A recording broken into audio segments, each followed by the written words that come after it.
बिस्मिल्लाहिर्रहमानिर्रहीम। अस्सलाम वालेकुम दोस्तों, जैसा कि पिछली किस्त में हमने डिस्कस किया था कि कैसे ऑस्ट्रो हंगेरियन एम्पायर के वली अहद का एक सर्बियन नेशनलिस्ट के हाथों कत्ल हुआ और उसके बाद शुरू हुआ एक भयानक खूनी खेल जो 1 से 1.5 साल के अरसे में ही 10 लाख से ज़ायद जाने ले गया।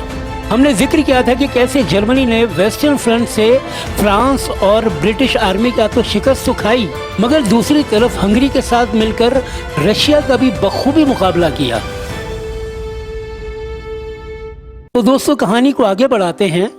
हुआ कुछ यूं कि 1914 से 1916 तक रशियन फोर्सेस ने ईस्टर्न फ्रंट पर खूब जाहरियत का मुजाहरा किया, मगर जर्मन्स को तोड़ ना पाए।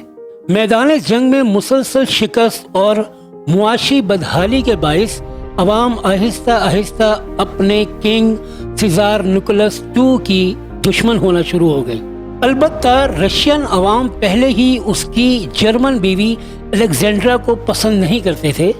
खैर, ये उबलता हुआ मुआशी अदम इस्तेकाम एक दिन फटा और नतीजे में व्लादिमीर लेनिन की ज़ेर सरपरस्ती 1917 में रशिया में आया इनकलाब, जिसने सीज़ारिस्ट हुकूमत का तख्ता उलट दिया। सिर्फ इतना ही नहीं बल्कि वर्ल्ड वॉर 1 से रशिया की मुदाखलत को भी ख़त्म कर दिया गया। दोस्तों, अगर आप रशियन रेवोल्यूशन पर भी वीडियो देखना चाहते हैं तो हमें कमेंट बॉक्स में ज़रूर बताइएगा। हम पूरी कोशिश करेंगे कि तफसीली वीडियो आपकी खिदमत में इस सिलसिले में हम लेकर आएँ। फिलहाल चलते हैं अपने असल मौजू की तरफ। दोस्तों, रशिया तो हो गया एक तरफ, अब बारी थी द बिग बुल USA की।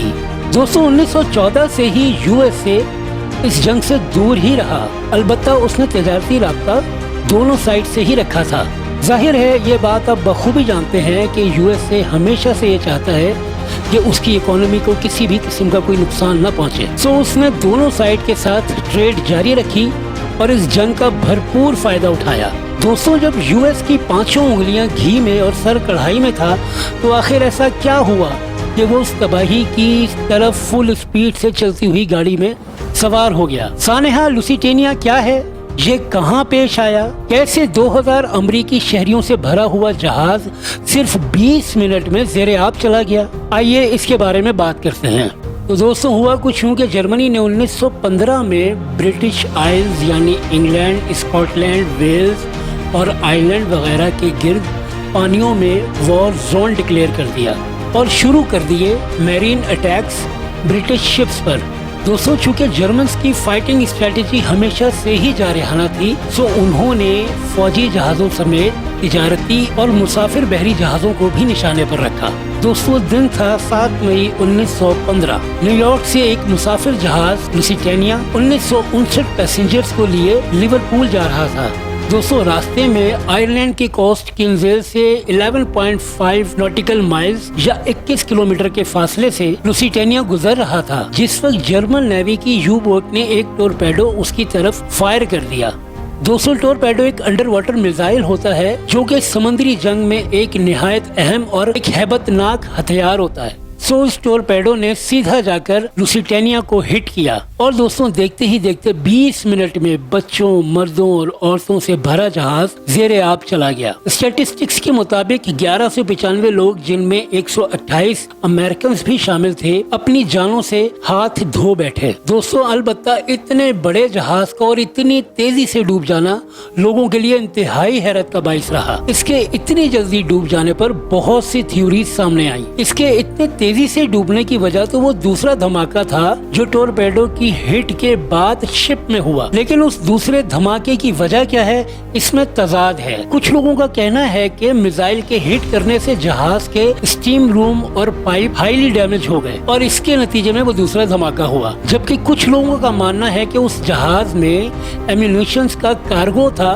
जो एक्सप्लोड हुआ। दोस्तों, ये दूसरी वाली थ्योरी काफी हद तक जर्मन पॉइंट ऑफ व्यू के करीब है, क्योंकि जर्मन इस सानहे की वजह इस बात को बताते हैं कि वो जहाज राइफल्स और जदीद असलहे से लैस था। सो हमारा ये रद्द-ए-अमल जस्टिफाइड है। लेकिन दोस्तों, जानी नुकसान तो हो गया और इस वाक़े से अमेरिकन काफ़ी गमज़दा थे, लेकिन उन्होंने फिर भी जंग से बाज रहने को तरजीह दी।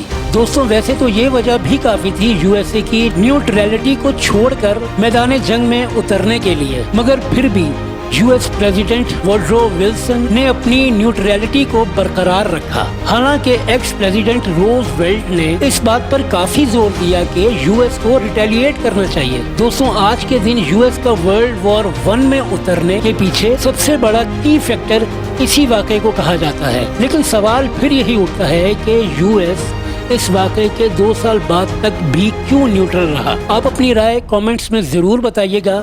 तो चलिए आगे बढ़ते हैं। दोस्तों, लुसिटानिया के वाक़े के बाद भी जर्मन्स की जारहियत बरकरार रही और वो आए दिन किसी न किसी तिजारती या मुसाफिर बहरी जहाज को निशाना बनाते ही रहते, जबकि यूएसए सिर्फ अपनी इकोनॉमी पर फोकस किए हुए था। उसने भारी मिकदार में अलाइड पावर्स को कर्ज दे रखे थे, लेकिन उसको नजर आ रहा था कि अगर इस जंग में अलाइड पावर्स को शिकस्त हो गई तो उसकी सारी इन्वेस्टमेंट डूब जाएगी। दोस्तों, हो सकता है कि यही वो की फैक्टर हो जिसकी वजह से यूएसए भी इस जंग में उतर आया। कुछ कहा नहीं जा सकता। सानेहा, लुसिटानिया और जर्मन नेवी शिप्स के मुसाफिर और तिजारती जहाजों पर मुसलसल हमलों ने काफी मदद की अमेरिकन को इस जंग में आमादा करने के लिए।